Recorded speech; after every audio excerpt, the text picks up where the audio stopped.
Você está no canal Eu Estudo a Lição com o pastor Samuel Camilo.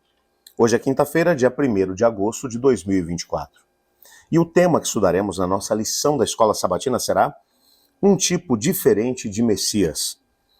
O texto que serve como base para o nosso estudo encontra-se em Marcos capítulo 6, a partir do verso 34, que diz assim: Ao desembarcar, Jesus viu uma grande multidão e compadeceu-se deles, porque eram como ovelhas que não têm pastor. E passou a ensinar-lhes muitas coisas. Em declinando a tarde, vieram os discípulos e lhe disseram: É deserto o lugar e já é avançada a hora, despede-os para que, passando pelos campos ao redor e pelas aldeias, comprem para si o que comer. Porém ele lhes disse: Dai-lhes vós mesmos de comer. Disseram-lhe: Iremos comprar 200 denários de pão para dar a eles de comer? E ele disse: Quantos pães tendes? E de ver. E sabendo eles, responderam: 5 pães e 2 peixes.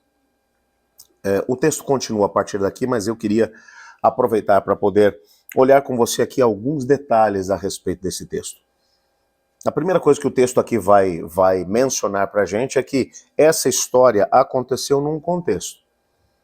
O contexto aqui imediato é: os discípulos haviam retornado da sua grande comissão. Eles tinham passado por uma experiência, não sabemos quantos dias eles passaram em missão, pregando o evangelho em vários lugares, mas agora, especificamente, o que estava acontecendo?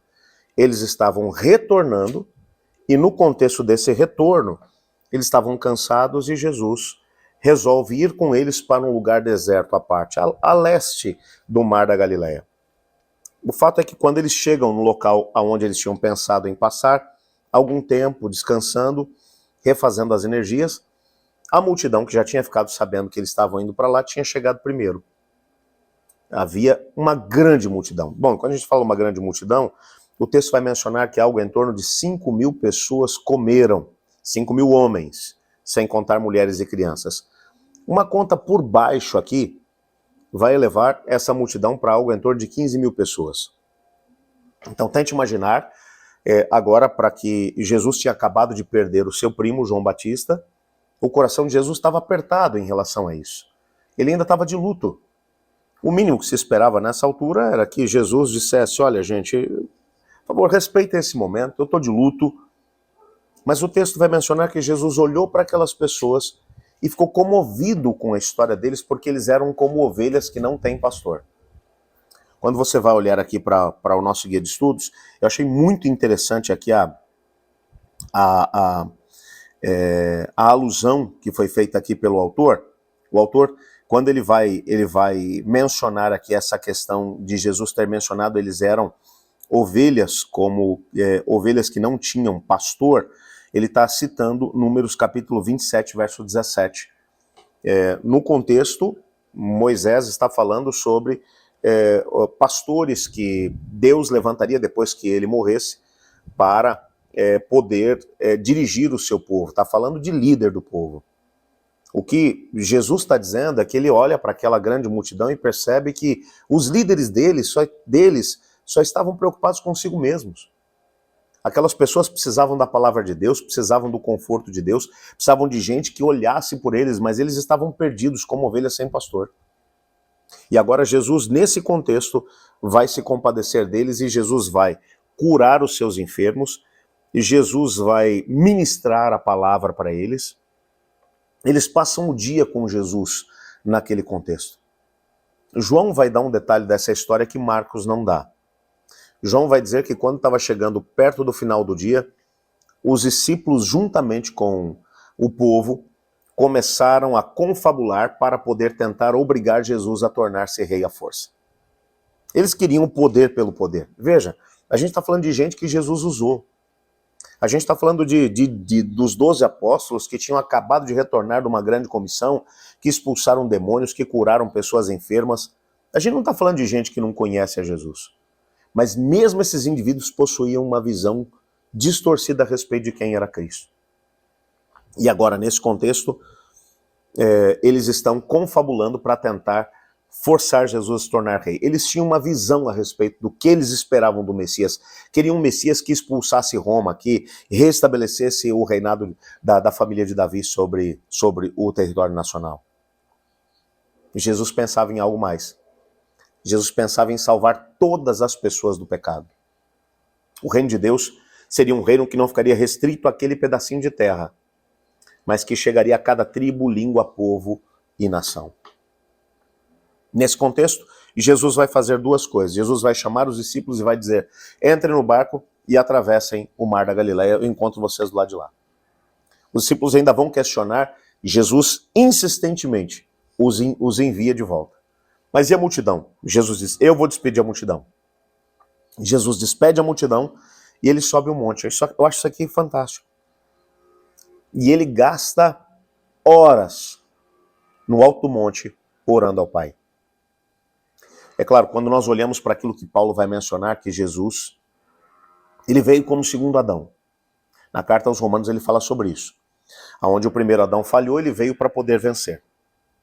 Como segundo Adão, ele não podia ter vantagem sobre o primeiro Adão. Então, o que o texto está dizendo é que Jesus, na perspectiva humana, ele sobe agora o monte para dizer ao Pai: Pai, eu preciso entender o que o Senhor está pensando aqui. Eu não posso permitir que as multidões e a força da massa me obriguem a fazer algo que não faça parte da tua vontade.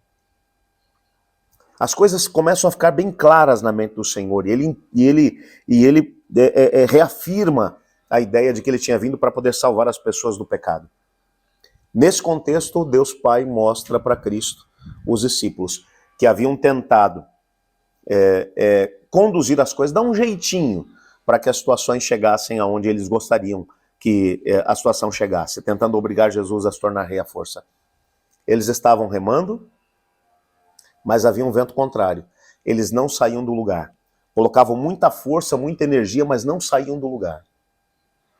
E nisso Jesus Cristo recebe ordem do Pai e ele agora vai ao encontro dos discípulos andando sobre as águas. Você repara que os discípulos tinham as ferramentas, eles tinham a expertise, porque a maior parte deles eram pescadores, conheciam aquele mar com a palma da sua mão, mas apesar disso, eles não conseguiam sair do lugar. Jesus não possuía expertise, porque ele não era pescador, ele não possuía as ferramentas, ele não tinha barco, mas apesar disso tudo, como ele estava sendo dirigido pelo Pai, ele conseguiu caminhar sobre as águas, e ele conseguiu ir numa velocidade maior do que a dos próprios discípulos. Você consegue entender isso? O que o texto está mostrando para a gente aqui?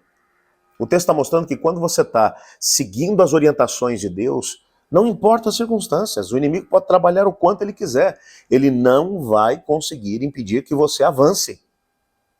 E se você não estiver fazendo a vontade de Deus, mesmo que você tenha as ferramentas, que você tenha o apoio, que você tenha tudo aquilo que o ser humano pode te oferecer, você não vai sair do lugar. E tem muita gente por aí que tem trabalhado dessa forma, que tem remado e não sai do lugar. Talvez hoje estou falando para alguém que está vivendo uma história como essa no seu casamento. Está colocando força, energia e a situação não melhora. Talvez estou falando para alguém que está vivendo essa mesma situação na educação dos filhos. Está colocando força e energia e a situação não sai do lugar. Talvez alguém que está vivendo isso na vida financeira. Coloca energia, tenta de todas as maneiras, mas não sai do lugar. O Senhor Deus olha para você e diz: não são as ferramentas, não são as circunstâncias, é com quem você está andando. Se você está buscando a vontade de Deus, se você está buscando fazer a vontade de Deus, pode ficar tranquilo. O Senhor Deus vai fazer você avançar, mesmo que você não tenha os recursos ou que as circunstâncias sejam favoráveis. Com Deus, você sempre vai chegar lá. Eu quero orar com você nesse momento e colocar a sua vida nas mãos do Senhor. Talvez hoje haja alguém que se identificou com essa história. Alguém que está dizendo: sou eu. Eu estou tentando avançar, mas não consigo. Deus olha para você e diz: vamos junto. E você vai avançar. Olhe comigo agora. Obrigado, Pai, por tua palavra, por sabermos que contigo, mesmo diante de situações adversas, nós podemos avançar. Coloca nas suas mãos a vida desse amigo, dessa amiga, desse irmão, dessa irmã que ora comigo agora e que está tentando avançar, Pai, mas não consegue. Te peço que o Senhor possa segurar essas pessoas pelas mãos e ajudá-las, nem que seja a caminhar por sobre as águas, mas para que alcancem a vitória em nome de Jesus. É no nome dele que clamamos. Amém. Bom, amanhã é sexta-feira e você já sabe como é que funciona aqui no nosso canal. Às sextas-feiras fazemos um estudo adicional para tentar agora unir todas as pontas soltas da nossa lição da semana para fazer com que o fechamento seja extraordinário. Você não pode perder. Eu estudo a lição. E você?